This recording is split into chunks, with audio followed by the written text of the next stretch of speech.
इस कहानी का नाम है आकांक्षा। बात उस समय की है जब भगवान बुद्ध एक गांव से गुजर रहे थे। उस गांव में उनका आना हुआ। उनके आने से उस गांव की आबो हवा बदल गई।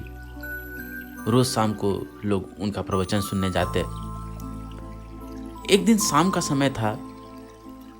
एक व्यक्ति कुछ जल्दी पहुंच गया, तो भगवान बुद्ध को एकांत में बैठा देख करके उसने सोचा कि जाकर के अपने मन की एक बात पूछ लूं भगवान से। तो वो बुद्ध के पास गया और उन्होंने एक सवाल पूछा। उस व्यक्ति ने एक सवाल पूछा, बोला कि प्रभु, आपके कई सारे शिष्य हैं, कई लोगों को देख के तो जान पड़ता है कि वो पहुंच गए। उनके आंखों में वो शांति की झलक नजर आती है, उनके आंखों में वो सत्य की चमक नजर आती है, उनके जीवन से, उनके व्यवहार से स्पष्ट पता चलता है कि वो तो पहुंच गए। लेकिन कई सारे लोग तो बिल्कुल नहीं पहुंचे जान पड़ते हैं। वो हम आम आदमी की तरह ही भोगी विलासी जान पड़ते हैं। तो सब लोग क्यों नहीं पहुंच जाते? सब लोग मुक्त क्यों नहीं हो जाते? भगवान बुद्ध मुस्कुराते हुए बोले कि देखो, ऐसा करो, तुम ये बताओ कि इस गांव में कितने लोग होंगे। उसने बोला, बहुत छोटा सा गांव है, 20-25 परिवार हैं। सबके परिवार के लोग मिला करके 100-150 से अधिक लोग नहीं होंगे। बोला, तुम ऐसा करो, एक कागज लो और उन सब से जाकर के पूछाओ कि उनकी बड़ी से बड़ी आकांक्षा क्या है।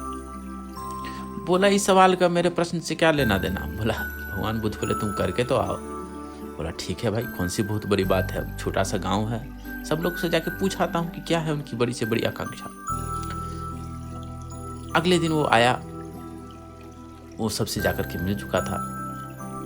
भगवान बुद्ध ने पूछा कि तुम मिला है सबसे? उसने कहा हाँ। तो तुम लिस्ट भी बनाया कि किसे क्या चाहिए? बोला हाँ, मैं लिस्ट भी बनाया।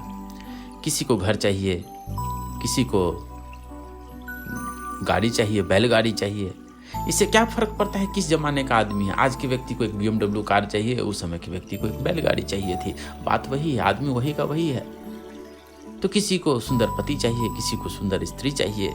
यही सारी आकांक्षाएं थी, सबका लिस्ट था उसके पास। भगवान बुद्ध ने कहा कि उस लिस्ट को जरा एक बार देखो तो, किसी की आकांक्षा है मोक्ष पाने की? किसी की आकांक्षा है निर्वाण पाने की? नहीं, किसी की भी नहीं। यहां सत्ता के लोलुप है, यहां सत्य का आकांक्षी कौन है? यहां पद के लोलुप व्यक्ति हैं, यहां परम पद का आकांक्षी कौन है? कोई भी नहीं। तो जब सत्य की आकांक्षा ही नहीं होगी तो वहां तक पहुंचेगा कैसे? लोगों ने रोज ही नया मांगा खुदा से कुछ, लोगों ने रोज ही नया मांगा खुदा से कुछ। एक हम तेरे सवाल से आगे नहीं बढ़े। जिन्हें सत्य को जानने की आकांक्षा हो, उन्हीं के लिए यह मार्ग है और उन्हीं का यहाँ पे स्वागत है। जिनकी आकांक्षा किसी और वस्तु की है, वो तो यहाँ से निराश ही होंगे, यहाँ से उनका कुछ भी लाभ ना होगा।